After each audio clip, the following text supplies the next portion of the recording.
Ito ang distillation tower. Diyan pinaghiwa-hiwalay ang langis para maging iba't ibang produkto gaya ng LPG, gasolina ng sasakyan, fuel ng eroplano hanggang sa maging aspalto sa kalsada. Iisa lang ang pinanggalingan niyan, yung itim na malagkit na likido. Ito ang crude oil. Opo, yung mukhang putik na iyan, diyan galing halos lahat ng ginagamit mo araw-araw. At yung balita na may dumating na crude oil mula Russia dito sa Pilipinas, hindi mo pa pwedeng gamitin yan agad.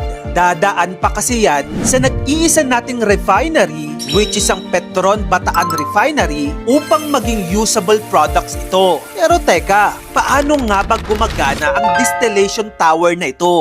Bago yan, kailangan muna nating malaman ang crude oil ay nabuo millions of years ago. Mula sa mga patay na halaman at hayop, nabaon sila sa ilalim ng lupa at dagat, na pressure sa kanainitan, hanggang sa naging langis.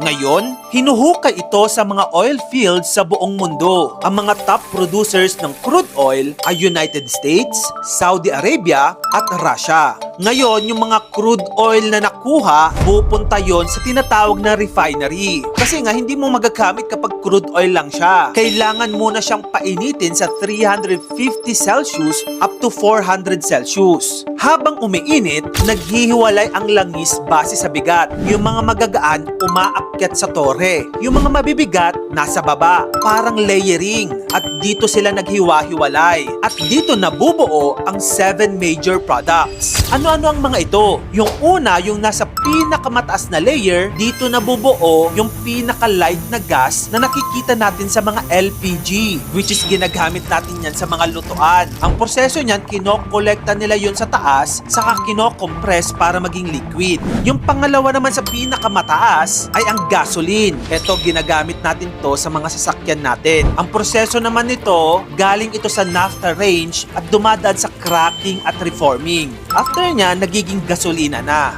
Yung sa third layer naman ay yung tinatawag na naphtha. Ginagamit ito para gumawa ng mga plastics, chemicals at petrochemicals. So yung mga plastic na ginagamit mo, opo, galing din yan sa crude oil. Yung pang-apat na layer naman ay kerosene, which is nagiging jet fuel yan na ginagamit sa lahat ng mga eroplano. Nasa gitna yan ng tore. At ang proseso naman yan, nililinis nila para maging stable at safe sa high altitude. Panglimang layer ay yung diesel na ginagamit sa mga trucks, buses at heavy equipment. Mas dense ito. Less processing ang kinakailangan nito kumpara sa gasolina, pero mas mataas ang energy content nito. Pang-anim na layer ay fuel oil.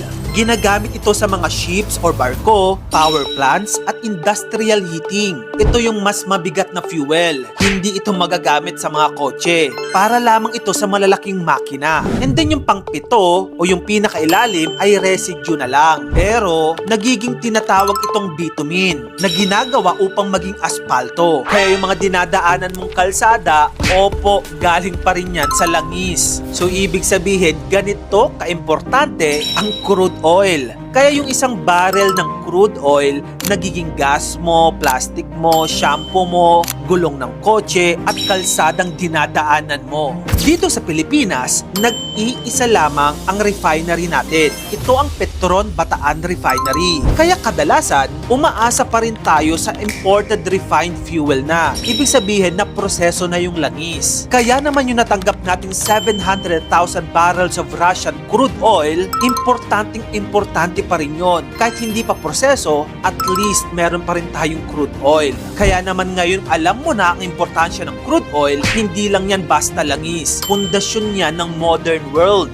At yung distillation tower, parang factory yan ng lahat ng ginagamit ng sangkatauhan. Kung gusto mo pa ng mga ganito pang informative contents, dito lang yun sa channel ko, kaya follow ka na. Mag-subscribe ka na rin sa aking YouTube channel. Yun lang, maraming salamat sa panonood mga kamagkano.